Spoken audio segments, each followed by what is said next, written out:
Okay, good afternoon, everybody. Well, as suspected, the Republicans proved this afternoon that this whole impeachment was nothing more than a political show. Problem was, they weren't prepared.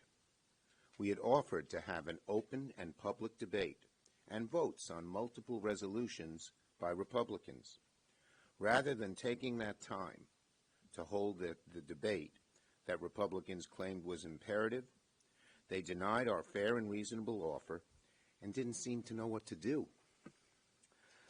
What we saw today was a microcosm of this impeachment since day one.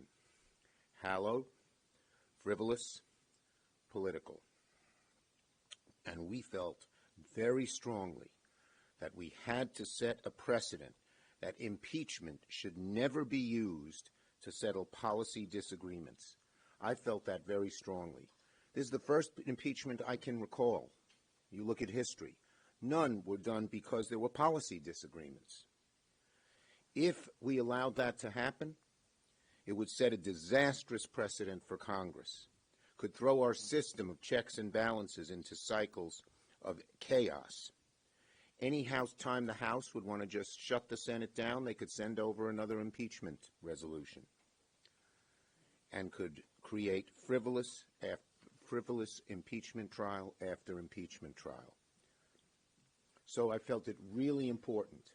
The dangerous precedent was not the one the Republicans are talking about, but the one of letting impeachment take the place of policy disagreements.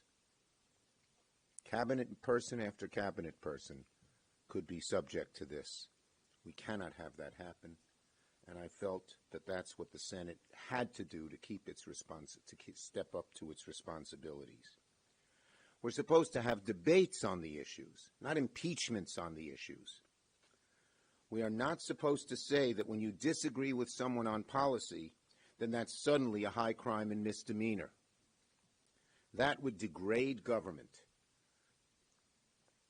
It's clear that Republicans aren't interested in working with Democrats to fix the problems at the border. In fact, if they wanted to pass the bipartisan proposal we put together and have a debate on it about policy, fine. If Republicans, instead of spending so much time and energy on this meritless impeachment, work with Democrats on border reform, then we might have actually gotten something done. If House Republicans want to have a serious debate on border security, we welcome it. But everyone knows what's happening at the border is terrible and needs fixing. That's not a secret. The President knows it. Secretary Mayorkas knows it. Both parties in Congress know it. That's exactly why we had a bipartisan bill to fix it. Democrats worked hand in hand with Republicans for 4 months to draft the strongest border security bill in 30 years, a bill with dramatic updates to asylum and reformed parole, a bill that provided new tools for addressing the fentanyl crisis, a bill that provided new resources to Border Patrol agents. If our Republican colleagues would have allowed it to come to the floor here in the Senate and down the hall over in the House, I'm certain it would have passed and gone to the President's desk. But we all know what happened. Donald Trump told his Republican allies in Congress to kill this border bill before we could even debate it. The former president explicitly took credit for that bill going down. "Please, blame it on me," he said. His words. So let me say it just one more time.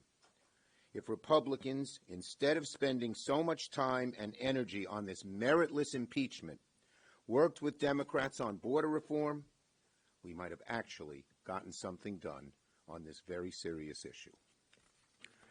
Questions on this subject first. The implication from Senator Cornyn's parliamentary inquiry just now during the trial was that a future Republican-led Senate could use the precedent you set today to dismiss an impeachment trial against a Republican. No, the parliamentarian ruled that the precedent set was the precedent that was done here.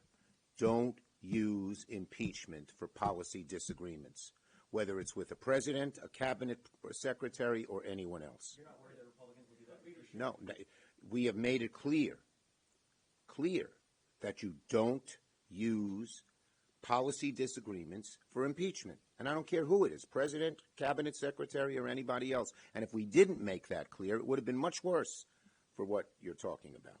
Yes. Anyone else on this subject? Yes.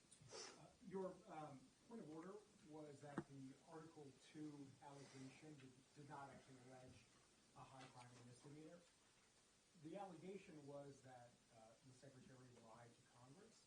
Now, under oath, you may disagree with the facts of that, but just on that allegation. Look, here's the bottom line. Everyone knows these were policy disagreements, never rising to what the Founding Fathers intended with impeachment with high crimes and misdemeanors. It was clear as day, and that's why the parliamentarian ruled in our favor on impeachment.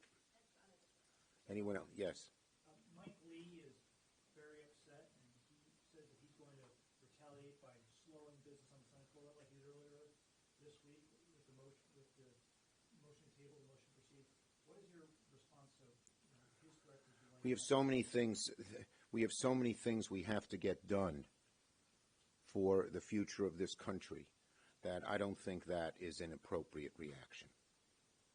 Yes.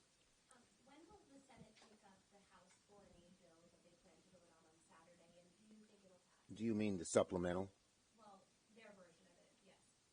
Well, okay, let me just say three things. First, it seems that what they're sending to us is very similar to the supplemental that the Senate passed with a strong bipartisan majority, 70 to 22. But I haven't seen the language. I want to see the language and what has happened when they posted it. I've been in impeachment all day before making any final judgments, and I'd like to get it done as quickly as possible. No, next question.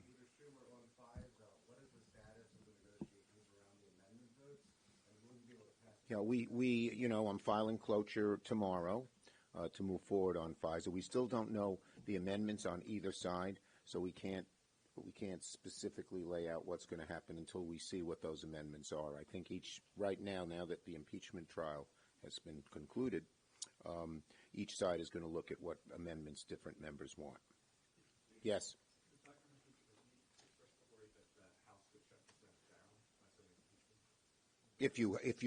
If the precedent were any time there's a policy disagreement in the House impeached and sent it to the Senate and you had to have a long and consuming trial, that would have been a bad precedent. What would have been the issue with doing a trial committee instead? Well, again, a trial committee just then relates to having a trial on the floor. Makes it even longer and more stretched out. If it's a policy if it's a real high crime and misdemeanor and there are arguable claims that it is, obviously, that's what the Founding Fathers intended in impeachment. If it's a policy disagreement, that's never what they intended. Yes? From a scheduling standpoint, are you guys supposed to be in recess next week? Are you just going to stay in and try to do this? Well, look, we don't know when the House is sending it to us, and once they do, we'll be able to plot out where we'll go, and we have to do it, as I said, as expeditiously as possible. Burgess. Yeah, I was going to ask you want members to be on standby to make sure that... Same answer as I gave to your friend from NBC. Last one. The TikTok bill is part of the discussions on the House side in the supplemental. Is that something you support, and would that be a problem? Okay. The House put it in. I haven't seen the language. I'm going to study the language. Okay? Thank you, everybody.